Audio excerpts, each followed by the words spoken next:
ನಮಸ್ಕಾರ ಸ್ನೇಹಿತರೆ, one step to success ಚಾನಲ್ಗೆ ತಮ್ಮೆಲ್ಲರಿಗೆ ಸ್ವಾಗತ. ಸ್ನೇಹಿತರೆ, ನಾನು ಒಂದು 2 ಅವರ್ಸ್ ಹಿಂದೆ ಒಂದು ವಿಡಿಯೋ ಮಾಡಿದ್ದೆ. ಸೊ ಯಾರೆಲ್ಲ TETನ ಪಾಸ್ ಆಗಿಲ್ವೋ ನಿಮಗೆ ಒಂದು ಗೋಲ್ಡನ್ ಚಾನ್ಸ್ ಇದೆ. CTET ಅನ್ನು ನೀವು ಏನು ಡಿಸೆಂಬರ್ 18ನೇ ತಾರೀಕು ಕೊನೆ ಡೇಟ್ ಇದೆ. ಸೊ ಅಲ್ಲಿವರೆಗೂ ಕೂಡ ಅರ್ಜಿಯನ್ನು ಸಲ್ಲಿಸ್ಬೋದು. ಅದಕ್ಕೆ ಸಂಬಂಧಪಟ್ಟಂಥ ವಿಡಿಯೋಗಳನ್ನು ನನ್ನ ಒಂದು ಯೂಟ್ಯೂಬ್ ಚಾನಲಲ್ಲಿ ನಾನು ಮಾಡ್ತೀನಿ ಅಂತ ಹೇಳಿಬಿಟ್ಟು ತುಂಬ ಜನ ಕಮೆಂಟ್ ಮಾಡಿದ್ದೀರಾ, ಕ್ಲಾಸ್ ಮಾಡಿ ಅಂತ. ಖಂಡಿತವಾಗ್ಲೂ ಸ್ನೇಹಿತರೆ, ಖಂಡಿತವಾಗ್ಲೂ ಇವತ್ತಿನಿಂದ ನಿಮಗೆ CTETಗೆ ಸಂಬಂಧಪಟ್ಟಂತಹ ತರಗತಿಗಳು ನನ್ನ ಚಾನಲಲ್ಲಿ ಪ್ರಾರಂಭ ಆಗುತ್ತೆ. ಸೊ ಯಾರೆಲ್ಲ ಹೊಸದಾಗಿ ನನ್ನ ಚಾನಲ್ನ ನೋಡ್ತಾ ಇದ್ದರೆ ದಯವಿಟ್ಟು ಸಬ್ಸ್ಕ್ರೈಬ್ ಮಾಡಿಕೊಂಡು ಪಕ್ಕದಲ್ಲಿ ಇರ್ತಕ್ಕಂತಹ ಬೆಲ್ ಬಟನ್ ಮೇಲೆ ಪ್ರೆಸ್ ಮಾಡಿ. CTETಗೆ ಸಂಬಂಧಪಟ್ಟಂತಹ ತರಗತಿಗಳು ಸ್ಟಾರ್ಟ್ ಆಗುತ್ತೆ. ಸೊ ಅದಕ್ಕಿಂತ ಮುಂಚೆ ಸ್ನೇಹಿತರೆ, ತುಂಬ ಜನರು ಕನ್ನಡ ಸಬ್ಜೆಕ್ಟು CTETಗೆ ಸಂಬಂಧಪಟ್ಟಂತೆ ಅನೇಕ ಒಂದು ಡೌಟ್ಗಳು ಏನು ಮಾಡಿದ್ದೀರಾ, ಮೆಸೇಜ್ ಮಾಡಿದ್ದೀರಾ. ಸೊ ನಿಮ್ಮೆಲ್ಲರ ಡೌಟ್ಗೂ ನಾನು ರಿಪ್ಲೈ ಮಾಡ್ತಾ ಸಾಕಾಗೋಯ್ತು. ಸೊ ಅದಕ್ಕೆ ಏನು ಯೋಚನೆ ಮಾಡಿದೆ ಅಂತಂದರೆ, ನಾನು ವಿಡಿಯೋ ಅಲ್ಲಿ ನಿಮಗೆ ಕ್ಲಿಯಾರಿಟಿ ಕೊಡಬೇಕು ಅಂತ ಈ ವಿಡಿಯೋನ ತರ್ತಾ ಇದ್ದೀನಿ. ತುಂಬ ಜನ ಇಲ್ಲಿ ನೋಡಿ, ತುಂಬ ಜನ ನೀವು ಕನ್ನಡ ಇಲ್ವಾ ಮೇಡಮ್ ಅಂತ ಕೇಳಿದ್ದೀರಾ, ಮತ್ತು ಕನ್ನಡ ಸಬ್ಜೆಕ್ಟ್ ಇರುತ್ತಾ ಮೇಡಮ್ ಅಂತ ಕೇಳಿದ್ದೀರಾ. ಕನ್ನಡದ ಬಗ್ಗೆ ತುಂಬ ಏನಿದೆ ಕ್ವಶನ್ಸ್ಗಳಿದೆ ಸ್ನೇಹಿತರೆ. ನೋಡಿ, ಸೈಕಾಲಜಿ ಕನ್ನಡದಲ್ಲಿ ಇರುತ್ತಾ ಅಂತ ಕೇಳಿದ್ದೀರಾ.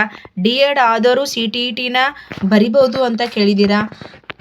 ಇಷ್ಟು ಪ್ರಶ್ನೆಗಳಿದೆ ಅಂತಂದರೆ ನಾನು ಆಲ್ರೆಡಿ ಎಲ್ಲರಿಗೂ ರಿಪ್ಲೈ ಮಾಡಿದ್ದೀನಿ. ಆದರೂ ಕೂಡ ಇನ್ನೂ ಹೆಚ್ಚೆಚ್ಚು ಮೆಸೇಜ್ ಬರುತ್ತೆ. ಸೊ ರಿಪ್ಲೈ ಮಾಡ್ತಾ ಕೂತ್ರೆ ಒಂದೇ ಕ್ವಶನಿಗೆ ಅದು ಒಂದೇ ಆನ್ಸರ್ ಇದೆ ನನ್ನ ಹತ್ರ. ನಿಮ್ಮ ಹತ್ರ ಕ್ವಶನ್ಸ್ ಜಾಸ್ತಿ ಇದೆ, ಸಾವಿರಾರು ಜನ ವಿದ್ಯಾರ್ಥಿಗಳು ನೋಡ್ತಾ ಇದ್ದೀರಾ. ಆದರೆ ನನ್ನ ಆನ್ಸರ್ ಪ್ರತಿಯೊಬ್ಬರು ಒಂದೇ ಇರುತ್ತೆ. ಸೊ ಟೈಪ್ ಮಾಡ್ತಾ ತುಂಬಾ ಟೈಮ್ ತೊಗೊಳ್ತಾ ಇದೆ. ಅದಕ್ಕೋಸ್ಕರನೇ ವಿಡಿಯೋ ಮಾಡ್ತಿದ್ದೀನಿ. ಈ ಒಂದು ವಿಡಿಯೋಯಲ್ಲಿ ನಿಮಗೆ ಕಂಪ್ಲೀಟಾಗಿ ನಿಮ್ದು ಏನೆಲ್ಲ ಡೌಟ್ಸ್ ಇದೆ ಅದು ಕ್ಲಿಯರ್ ಮಾಡ್ಕೊಡ್ತೀನಿ ಸ್ನೇಹಿತರೆ. ಸೊ ನೋಡಿ, ಇವ್ರು ಏನು ಕೇಳಿದ್ದಾರೆ ಅಂದರೆ, ಮೇಡಮ್ ಲ್ಯಾಂಗ್ವೇಜ್ ಕನ್ನಡ 30 ಮಾರ್ಕ್ಸ್ ಇರುತ್ತಾ ಅಂತ ಕೇಳಿದ್ದೀರಾ. ಸೊ ಕನ್ನಡ ಮೀಡಿಯಮ್ನಲ್ಲಿ ಕನ್ನಡ ಪೇಪರ್ ಇರುತ್ತಾ ಅಂತ ಕೇಳಿದ್ದೀರಾ. ನೋಡಿ, ಈ ರೀತಿ ತುಂಬ ನಾನು ಆಲ್ರೆಡಿ ರಿಪ್ಲೈ ಕೂಡ ಮಾಡಿದ್ದೀನಿ, ಆದರೂ ಕಂಟಿನ್ಯೂ ಮೆಸೇಜ್ ಬರ್ತಾ ಇದೆ.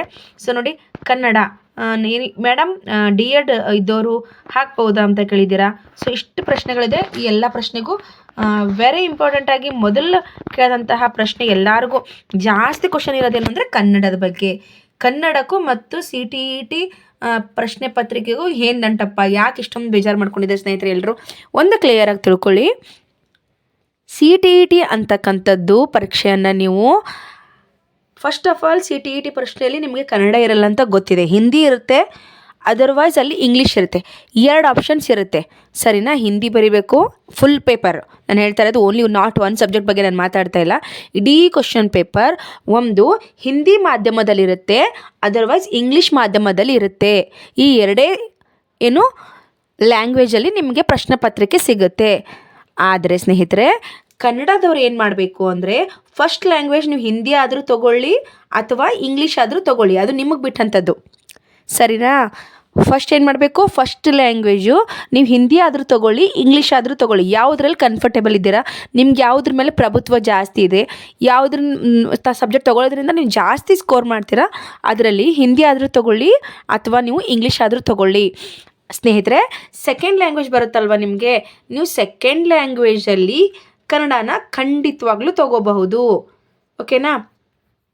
ಸೊ ಇದು ನಿಮಗೆ ನೆನಪಿರಲಿ ಸ್ನೇಹಿತರೆ, ನಿಮ್ಮದು ಏನು ಸೆಕೆಂಡ್ ಲ್ಯಾಂಗ್ವೇಜ್ ಇರುತ್ತೆ ಅಲ್ಲಿ ನೀವು ಕನ್ನಡನ ಚೂಸ್ ಮಾಡಬಹುದು.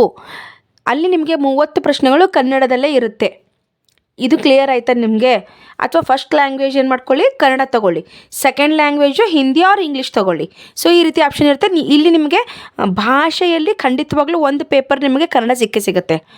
ಆದರೆ ಕೆಲವೊಬ್ರು ಏನು ಕೇಳಿದ್ದೀರಾ, ಸೈಕಾಲಜಿ ಕ್ವಶನ್ಗಳು ಕನ್ನಡದಲ್ಲಿ ಇರ್ತೀರಾ ಅಂತ ಕೇಳಿದ್ದೀರಾ. ಖಂಡಿತವಾಗ್ಲೂ ಇಲ್ಲ ಸ್ನೇಹಿತರೆ, ನೋ.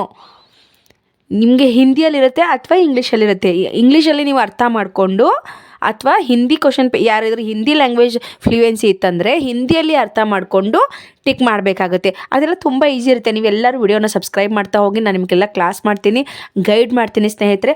ನೀವು ಅಂದ್ಕೊಂಡಷ್ಟು ಹಾರ್ಡ್ ಏನೂ ಇರಲ್ಲ. ನಮ್ಮ TET ಇದ್ದಂಗೆ CTET ಇರುತ್ತೆ, ಕೇವಲ ಭಾಷೆ ಮಾತ್ರ ಬೇರೆ ಆಗಿರುತ್ತೆ. ಅದೇ PIG ಇರ್ತಾನೆ, ಅದೇ ಕೊಹಿಲ್ ಬರ್ಗೋರಿದ್ದಾರೆ, ಅದೇ ಪಾವ್ಲೋವ್ ಅವರಿದ್ದಾರೆ, ಅವ್ರದ್ದೇ ಥಿಯರಿಗಳಿದೆ. ಇದು ಬಿಟ್ಟರೆ ಮತ್ತು ಬೇರೆ ಏನಿಲ್ಲ ಸ್ನೇಹಿತರೆ. ಸೇಮ್ ಟಾಪಿಕ್ಸ್ ಇದೆ ನಮ್ದು. Already Karnataka text book 6 to 10 ಏನಿದೆಯಲ್ಲ, ಆಲ್ರೆಡಿ ಏನಾಗಿದೆ, ಅದು ನಮಗೆ ಆಲ್ರೆಡಿ NCERT ಅಂತ ಆಗಿದೆ ಅಲ್ವಾ. ಸೊ ಹಾಗಾಗಿ ನಮಗೆ NCERT ಸೇಮ್ ಆಗಿರೋದ್ರಿಂದ ನಮ್ಮ ಪುಸ್ತಕಗಳನ್ನೇ ಓದ್ಕೊಂಡ್ರೆ ಸಾಕಾಗುತ್ತೆ ಸ್ನೇಹಿತರೆ. ಇದಕ್ಕೆ ಸಂಬಂಧಪಟ್ಟಂತೆ ಅನೇಕ ವಿಡಿಯೋ ತರಗತಿಗಳನ್ನು ನನ್ನ ಚಾನಲಲ್ಲಿ ತೊಗೊಂಡು ಬರ್ತೀನಿ. ವಿಡಿಯೋನ ನೋಡ್ತಾ ಹೋಗಿ ಅದ್ರ ಪ್ರಕಾರ ಏನು ಮಾಡಿ ಓಲ್ಡ್ ಕ್ವಶನ್ ಪೇಪರ್ಸ್ನ ಕೂಡ ತೊಗೊಳ್ಳಿ. ಅದ್ರ ಜೊತೆಗೆ ಏನು ಮಾಡಿ ಸ್ನೇಹಿತರೆ, ನೀವು ಕ್ವಿಜಸ್ ನಡೀತಾ ಇರ್ತವೆ, ಕ್ವಿಜಸ್ಗಳನ್ನು ಅಟೆಂಡ್ ಮಾಡಿ. ಇದರಿಂದ ನೀವು CTET ಪಕ್ಕಾ ಪಾಸ್ ಆಗ್ಬೋದು. ಅದಾದಮೇಲೆ ಏನು ಕೇಳಿದಾರೆ ಕ್ವಶನ್ ಅಂತಂದರೆ, ಇಲ್ಲಿದೆ ನೋಡಿರಿ, D.Ed ಆದವ್ರು ಬರಿಬೋದಾ ಅಂತ. ನೋಡಿ ಸ್ನೇಹಿತರೆ, ಆ್ಯಸ್ ಇಟ್ ಈಸ್ ನಮ್ಮ ಕರ್ನಾಟಕದಲ್ಲಿ ಕರ್ನಾಟಕ TETಯಲ್ಲಿ ಹೆಂಗೆ D.Ed ಪೇಪರ್ಗೆ 1 ಇದೆಯೋ ಹಾಗೆ CTETಯಲ್ಲಿ D.Ed ಪೇಪರ್ 1 ಬರಿಬೋದು. ವೆರಿ ಕಾಮನ್ನು, ಸುಮ್ಮನೆ ಡಿಸ್ಟರ್ಬ್ ಮಾಡ್ಕೊಬೇಡ್ರಿ ಮೈಂಡೆಲ್ಲ. D.Ed ಇದ್ದವರು ಪೇಪರ್ 1ನ ಬರೀತಾರೆ ಸ್ನೇಹಿತರೆ. D.Ed ಓಕೆನಾ, D.Ed ಇದ್ದವರು ಪೇಪರ್ 1. ಒಂದು ನಿಮಿಷ ರೀ, ಕ್ಲಿಯರ್ ಮಾಡ್ಕೊಂಡು ಬಿಡೋಣ. ನೋಡಿ, D.Ed ಇರ್ತಾರಲ್ವ, ನೀವು D.Edನವರು ಪೇಪರ್ 1 ಖಂಡಿತವಾಗ್ಲೂ ನಿಮಗೆ ಇರೋದಿದು ಪೇಪರು. ನೀವು ಬರಿಬೋದಾ ಅಂತ ಕೇಳಕ್ಕೆ ಹೋಗಬೇಡಿ, ನಿಮ್ಮ ಪೇಪರೇ ಇದು. D.Ed ಅವ್ರಿಗೆ ಫಸ್ಟ್ ಪೇಪರು. ಮೇಲೆ ಕಳಿದಿರಲ್ವ, D.Ed ಆದವರು ಆಗ್ಬಹುದಾ ಅಂತ. ಖಂಡಿತವಾಗ್ಲೂ D.Ed ಅವರಿಗೆ ಸೇಮ್ ಆ್ಯಸ್ ಇಟ್ ಈಸ್ ನಂಬಲ್ಲಿ ಹೆಂಗಿರುತ್ತೆ ಹಂಗೆ ಫಸ್ಟ್ ಪೇಪರು. B.Ed ಅವ್ರಿಗೆ ಸೆಕೆಂಡ್ ಪೇಪರ್ ಇರುತ್ತೆ. ಅಥವಾ D.Ed ಆಗಿ ಡಿಗ್ರಿ ಆದರೆ ಸೆಕೆಂಡ್ ಪೇಪರ್ ಇರುತ್ತೆ. ನಮ್ಮ ಕರ್ನಾಟಕದಲ್ಲಿ ಯಾವ ರೀತಿ ಎಲಿಜಿಬಿಲಿಟಿ ಇದೆಯೋ ಆ್ಯಸ್ ಇಟ್ ಈಸ್ ಸೇಮ್ ಸ್ಟೇಟಲ್ಲೂ ನ್ಯಾಷನಲ್ ನಮ್ಮದು ಏನು ಕೇಂದ್ರೀಯದವ್ರು ನಡೆಸ್ತಾರಲ್ವಾ ಸೆಂಟ್ರಲಲ್ಲಿ, ಸೇಮ್ ಆ್ಯಸ್ ಇಟ್ ಈಸ್ ಅದೇ ನಿಯಮಗಳಿದೆ. ಅಲ್ಲಿ ಇಲ್ಲಿ ಏನೂ ಚೇಂಜಸ್ ಇಲ್ಲ. ನಿಮಗೆ ನಿಮ್ಮ ತಲೆಯಲ್ಲಿ ಇಟ್ಕೊಳ್ಳಿ, ಒಂದೇ ಒಂದು ಚೇಂಜಸ್ ಏನು ಅಂತಂದರೆ ಹಿಂದಿ ಮಾಧ್ಯಮದಲ್ಲಿರುತ್ತೆ ಅಥವಾ ಇಂಗ್ಲೀಷ್ ಮಾಧ್ಯಮದಲ್ಲಿರುತ್ತೆ ಅಷ್ಟೇ. ನೀವು ಆರಾಮಾಗಿ ಕ್ವಶನ್ ಓದ್ಕೊಂಡು ಅರ್ಥ ಮಾಡಿಕೊಂಡು ಟಿಕ್ ಮಾಡ್ಬೋದು ಸ್ನೇಹಿತರೆ. ಅಲ್ಲೇ ನಿಮ್ಗೆ ಇಂಗ್ಲೀಷ್ ಇರುತ್ತೆ, ಕನ್ನಡ ಮೀಡಿಯಮ್ ಇರುತ್ತೆ ಅಂತ ನೀವೇನಾದರೂ ರೈಟಿಂಗ್ ಮಾಡೋಕ್ಕೆ ಹೋಗ್ತೀರಾ? ಅಲ್ಲಿ ರೈಟಿಂಗ್ ಇಲ್ಲ, ಆಪ್ಷನ್ ಟಿಕ್ ಹಾಕೋತಾನೆ. ಸೊ ಕ್ವಶನ್ನ ಅರ್ಥ ಮಾಡಿಕೊಂಡು ನೀವೇನು ಮಾಡಬೇಕು, ಅಲ್ಲಿ ಟಿಕ್ ಮಾಡಬೇಕು ಅಷ್ಟೇ. D.Ed ಅವರು ಖಂಡಿತವಾಗ್ಲೂ ನೀವು ಫಸ್ಟ್ ಪೇಪರನ್ನು ಬರಿಬಹುದು, ಸರಿನಾ? ಸೊ ಇದು ಈ ವಿಡಿಯೋಲಿ ನಿಮ್ದು ಏನೆಲ್ಲ ಡೌಟ್ ಇತ್ತಲ್ಲ, ಆ ಡೌಟ್ ಎಲ್ಲ ಕ್ಲಿಯರ್ ಆಯಿತು ಅಂತ ಅಂದ್ಕೊಂಡಿದ್ದೀನಿ ಸ್ನೇಹಿತರೆ. ತುಂಬ ಜನ ಕೇಳಿದ್ರಿ ಕನ್ನಡದಲ್ಲಿ ಇರುತ್ತೆ. ನೆನಪಲ್ಲಿ ಇಟ್ಕೊಳ್ಳಿ, ಕನ್ನಡದಲ್ಲಿ ಕನ್ನಡ ಭಾಷೆಯ 30 ಪ್ರಶ್ನೆಗಳು ಮಾತ್ರ ಕನ್ನಡದಲ್ಲಿರುತ್ತೆ. ಅರ್ಥ ಆಯ್ತಾ? 30 ಅಂಕಗಳೇನಿರುತ್ತಲ್ಲ ಲ್ಯಾಂಗ್ವೇಜ್, ನೀವು ಫಸ್ಟ್ ಅದನ್ನು ತೊಗೊಳ್ಳಿ ಅಥವಾ ಸೆಕೆಂಡ್ ಅದನ್ನು ಚಾಯ್ಸ್ ಮಾಡ್ಕೊಳ್ಳಿ, ಓಕೆನಾ? ಸೊ ಅಲ್ಲೇನಾಗಿರುತ್ತೆ, ನಿಮಗೆ 30 ಮಾರ್ಕ್ಸಿಗೆ ಮಾತ್ರ ಹಂಗಿರುತ್ತೆ. ಇಡೀ ಕ್ವಶನ್ ಪೇಪರು ಮೀಡಿಯಮ್ಮು, ಮಾಧ್ಯಮ, ಹಿಂದಿ ಮಾತ್ರ ಇಂಗ್ಲೀಷಲ್ಲಿ ಮಾತ್ರ ಇರುತ್ತೆ. ಹಿಂದಿ ಆರ ಇಂಗ್ಲೀಷ್. ಇಷ್ಟು ಡೀಟೇಲ್ ಆಗಿ ಇಷ್ಟು ತಿಳಿಸಿ ಹೇಳ್ತಾ ಇದ್ದೀನಿ, ಅರ್ಥ ಮಾಡ್ಕೊಳ್ಳಿ. D.Ed ಅವರು ಫಸ್ಟ್ ಪೇಪರ್ ಬರಿಬೋದು. D.Ed ವಿತ್ ಡಿಗ್ರಿ ಇದ್ದವರು ಸೆಕೆಂಡ್ ಪೇಪರ್, ಮತ್ತು B.Ed ಇದ್ದವರು ಸೆಕೆಂಡ್ ಪೇಪರ್ ಬರಿಬೋದು. ನಮ್ಮ ಕರ್ನಾಟಕದಲ್ಲಿ ಏನು ರೂಲ್ಸ್ ಇದೆಯೋ ಸೆಂಟ್ರಲಲ್ಲಿ ಕೂಡ ಅದೇ ರೂಲ್ಸ್ ಇದೆ. ಮತ್ತು ಇನ್ನೊಂದು ಏನು ಅಂತಂದರೆ ಸ್ನೇಹಿತರೆ, ಈ CTET ಎಲಿಜಿಬಲ್ ಆದರೆ ಆಗೋಯ್ತಾ? ನಾವು ಕರ್ನಾಟಕದಲ್ಲಿ CET ಎಕ್ಸಾಮ್ ಬರಿಬೋದಾ ಅಂತ ಕೇಳಿದ್ದೀರಾ. ಖಂಡಿತವಾಗ್ಲೂ ಸ್ನೇಹಿತರೆ, ನೀವು CTET ಪಾಸ್ ಆದರೆ ಇಡೀ ಕರ್ನಾಟಕ ಅಲ್ಲ, ಇಡೀ ಇಂಡಿಯಾದಲ್ಲಿ ನೀವು ಎಲ್ಲಿ ಹೋದರೂ ನಿಮ್ಗೆ ಜಾಬ್ ಗ್ಯಾರಂಟಿ, ಓಕೆನಾ? ಇಡೀ ಇಂಡಿಯಾದಲ್ಲಿ ನೀವು ಎಲ್ಲಿ ಹೋದರೂ ಕೂಡ ಏನು ನಿಮಗೆ ಜಾಬ್ ಗ್ಯಾರಂಟಿ. ಅಸಹ್ಯ ಬಂತಲ್ವಾ? ಸಾರಿ. ನೋಡಿ ಸ್ನೇಹಿತರೆ, ಇಡೀ ಇಂಡಿಯಾದಲ್ಲಿ CTET ಬರೆದ್ರೆ ಸಾಕು ನಿಮಗೆ.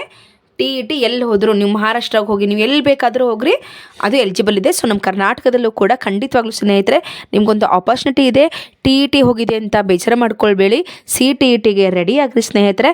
ನೀವೆಲ್ಲ CTET ಏನಾದರೂ ಪಾಸ್ ಆದರೆ ಈಗ ನಡ್ತಕ್ಕಂಥ CET ಪರೀಕ್ಷೆಯಲ್ಲಿ ನೀವೆಲ್ಲ ಎಲಿಜಿಬಲ್ ಆಗ್ತೀರಾ, ಸರಿನಾ? ನಿಮ್ಮ ಡೌಟ್ ಎಲ್ಲ ಕ್ಲಿಯರ್ ಮಾಡಿದ್ದೀನಿ ಅಂದ್ಕೊಂಡಿದ್ದೀನಿ. ಕನ್ನಡ ಮಾಧ್ಯಮ, ನಾನು ಈಗಲೇ ಹೇಳ್ತಿದ್ದೀನಿ, ಕನ್ನಡ ಮಾಧ್ಯಮದಲ್ಲಿ ಕ್ವಶನ್ ಪೇಪರ್ ಇರಲ್ಲ, ಹಿಂದಿ ಅಥವಾ ಇಂಗ್ಲೀಷಲ್ಲಿ ಇರುತ್ತೆ. ಆದರೆ 30 ಅಂಕಗಳಿಗೆ ನೀವು ಚಾಯ್ಸ್ ಮಾಡ್ಕೋಬೋದು. ಲ್ಯಾಂಗ್ವೇಜ್ 1 ಲ್ಯಾಂಗ್ವೇಜ್ 2 ಅಂತ ಇರುತ್ತಲ್ಲ, ಆವಾಗ ನೀವು ಮಾಡ್ಕೋಬೋದು. D.Ed ಇದ್ದವರು ಖಂಡಿತವಾಗ್ಲೂ ನೀವು ಏನು ಮಾಡ್ಬೋದು, ಪೇಪರ್ 1ನ ಅಟೆಂಡ್ ಮಾಡ್ಬೋದು ಸ್ನೇಹಿತರೆ. ಸೊ ಇದು ಇವತ್ತಿನ ಒಂದು ವಿಡಿಯೋ ಆಗಿತ್ತು. ತುಂಬ ಜನ ಮೆಸೇಜ್ ಮಾಡ್ತಿದ್ದೀರಾ, ಸುಮಾರು ಎಷ್ಟು ಕಮೆಂಟ್ಸ್ಗಳು ಬಂದಿದೆ ಅಂದರೆ ನನಗೆ ರಿಪ್ಲೈ ಮಾಡೋಕ್ಕಾಗಲಿಲ್ಲ, ಹಾಗಾಗಿ ನಾನು ವಿಡಿಯೋನ ಮಾಡಿದೆ ಸ್ನೇಹಿತರೆ.